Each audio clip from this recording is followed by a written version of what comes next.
Morning, well, Jimmy Trev here. Well, we're back in the boat, and I'm going to give you a quick update. So, this is a cold start from this morning. Alright, this is a cold start from this morning. She's warming up, a bit of a warm up. Okay, so after all the failing yesterday and whatever I've done wrong, blah blah blah, I went and put the original part back in, and to no real avail. What I did is I locked up that bottom nut.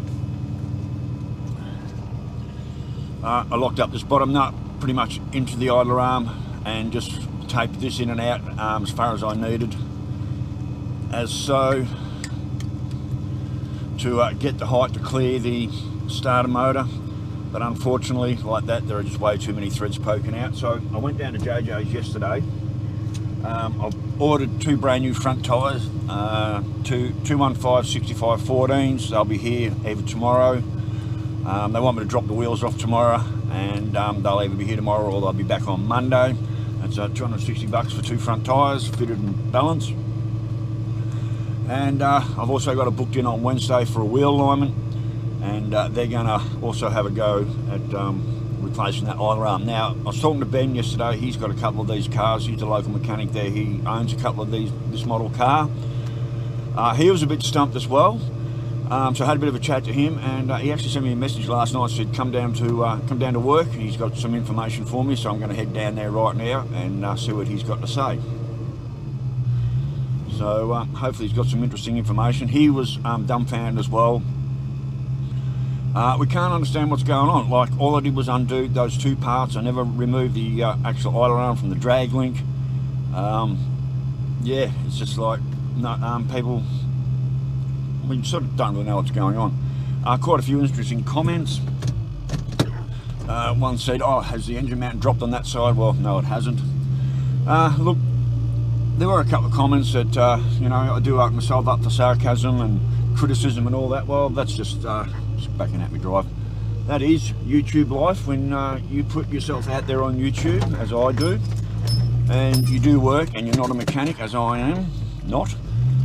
You do open yourself up for criticism, and that's just part and parcel of the game. I don't take any offence to it. So, and I do respect all the comments. Some of them are pretty far off and thinking out of the box, which, you know, nothing's right or nothing's wrong as far as a comment. It's just interesting to get a lot of different opinions. So, but yeah, that's the life of YouTube. When you put yourself out there, you open yourself up for criticism. And yeah, like I said, I'm not the smartest tool in the shed, also not the stupidest, but well, this idler arm certainly beat me this time.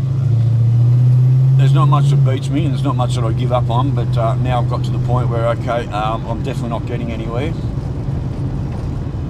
So I need to hand it off, and hopefully JJ's going to do a job. So I'm not sure how much it's going to cost me to have them fit the idler arm. It definitely needs a wheel alignment.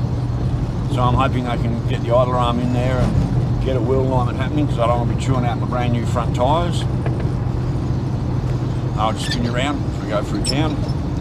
So yes, Ben just messaged me yesterday and said come down to his work. He's got some hopefully some information. He said he was going to do a bit of a look up and a bit of research for me. So yeah, let's hope he's got something interesting to say. I really can't bear my car being off the road, and I know it's not supposed to have that much thread hanging out of that idler arm. Maybe it's going to be down to something like putting some bloody bump stops in or something, so I can't go full left off and smack the starter motor. And the whole thing we just can't understand is, like I said, I only removed those two parts. I didn't remove anything else, and it's changed everything so dramatically. And I don't know why it's changed everything so dramatically. Alright, so we'll go in the back door and see if we can catch up with Ben and see what he's got to say.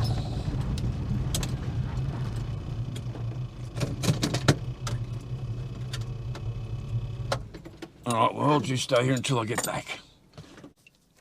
Anyhow, well, doing smoke to Ben. Not a lot of, he just said there's a height setting of 2.5 inches, and that's all he's going to be able to do when he sets it up. So I just don't understand why it changed so much. I mean, I didn't change the idler arm itself. We didn't remove the bracket from the drag link. His opinion is rip out the whole power steering and go back to a stock standard system. I do have one there, but every part of it's completely flogged out, and trying to get a standard bloody steering set up for this would be harder. Absolute bloody nightmare. Someone said I should put a rack and pinion steering in. I don't really know what to do. I mean, I've got 2 brand new front tyres coming in tomorrow. They may or may not be fitted tomorrow. The car might be out of wheels till Monday next week, and then it goes in on Wednesday for a wheel alignment.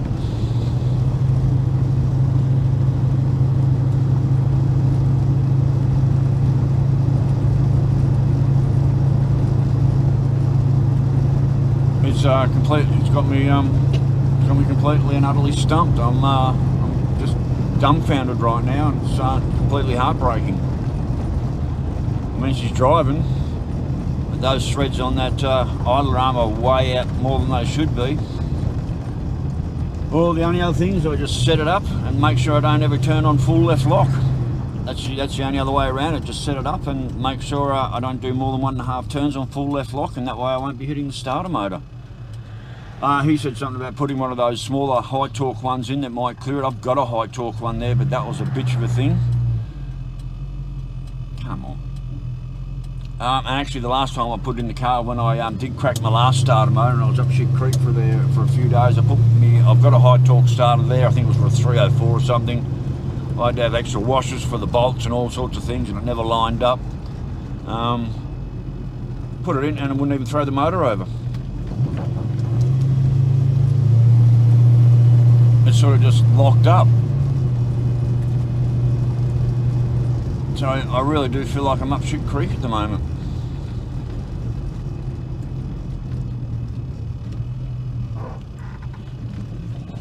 And I sort of don't really know what the bloody will do, to tell you the truth. Who would have thought changing an idler arm would set me into so much chaos? Literally, like... Yeah, who would have thought changing this idler arm would cause so much bloody grief and just literally fuck my car up. There's not much else I can't fix on this car, but that one's really, really got my stump. So, like I said, I've got that idler arm wound out, so many threads out, it's all completely wrong. And I really can't understand what's changed so dramatically under there that made it go that way. Ben just said all you can do is try and set it up the same way and hope for the best. So he said 2.5 inches from the bolt to the top of the idler arm. That's the height adjustment you need. That's factory specs, but that's on a stock standard idler arm part, not the one with the power steering. No one knows how to set this power steering up, obviously. So anyway, world, I guess I'll get back to you later. So radio, stay safe, keep your knees in the breeze, and I will catch you later. Bye.